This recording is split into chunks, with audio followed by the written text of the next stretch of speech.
Il faut que nous, chefs d'État africains, nous arrêtons de nous comporter donc en marionnettes qui dansent à chaque fois que les impérialistes tirent sur les ficelles. Les questions que mes générations se posent sont les suivantes, si je peux me résumer. C'est de ne pas comprendre comment l'Afrique, avec tant de richesses sur notre sol, avec une nature généreuse, de l'eau, du soleil en abondance, l'Afrique est aujourd'hui le continent le plus pauvre. L'Afrique est un continent affamé. Et comment se fait-il que les chefs d'État traversent donc le monde à mendier? Voici des questions que nous nous posons et que nous n'avons pas de réponse jusque-là. Nous avons l'occasion de tisser de nouvelles relations. Et j'espère que ces relations puissent être les meilleures pour donner un meilleur avenir à nos peuples.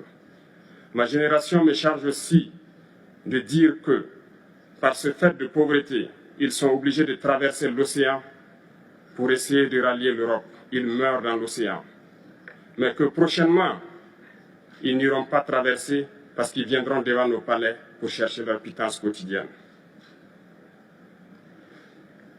Pour ce qui concerne le Burkina Faso, aujourd'hui nous sommes confrontés depuis plus de 8 ans à la forme de manifestation la plus barbare, la plus violente du néocolonialisme, de l'impérialisme. L'esclavage qu'on tend encore à nous imposer. Nos dévanciers nous ont bien appris une chose. L'esclave qui n'est pas capable d'assumer sa révolte ne mérite pas que l'on s'apitoie sur son sort. Nous ne nous apitoyons pas sur nos sorts, on ne demande pas que quelqu'un s'apitoie sur notre sort. Le peuple burkinabé a décidé de lutter contre l'île terroriste en mesure de relancer son développement. Dans cette lutte, des vaillants peuples, des vaillantes populations se sont engagées à prendre les armes face au terrorisme, ceux que nous avons affectueusement appelés les VDP, des volontaires.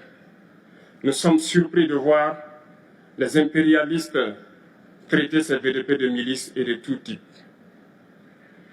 C'est décevant, parce qu'en Europe, lorsque des peuples prennent les armes pour défendre leur patrie, on les traite de patriotes. Nos grands-pères ont été déportés pour sauver l'Europe. Ce n'était pas avec leur consentement, contre leur gré. Et bien au retour, on se rappelle bien qu'à Tiaroy, lorsqu'ils ont voulu revendiquer leurs droits élémentaires, ils ont été massacrés.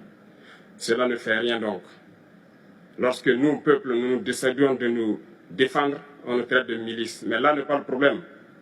Ce qui est le problème, c'est de voir des chefs d'État africains qui n'apportent rien à ces peuples qui se battent, mais qui chantent la même chose que les impérialistes en nous traitant de milices, en nous traitant donc d'hommes qui ne respectent pas les droits de l'homme. De quels droits de l'homme parle-t-on? Nous nous offusquons contre cela et c'est honteux. Il faut que nous, chefs d'État africains, nous arrêtons de nous comporter donc en marionnettes qui dansent à chaque fois que les impérialistes tirent sur les ficelles. Hier, le président Vladimir Poutine a annoncé donc l'envoi de céréales en Afrique. Nous sommes bien contents. Nous lui disons merci pour cela. Mais aussi, c'est un message passé à nous, chefs d'État africains, parce qu'au prochain forum, nous ne devrons pas venir ici sans avoir assuré, pour ceux qui ne connaissent pas la guerre, l'autosuffisance alimentaire de nos peuples.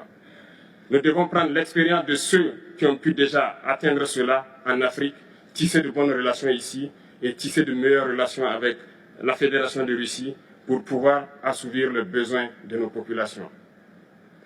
Je ne serai pas peut-être long, le temps imparti est très court.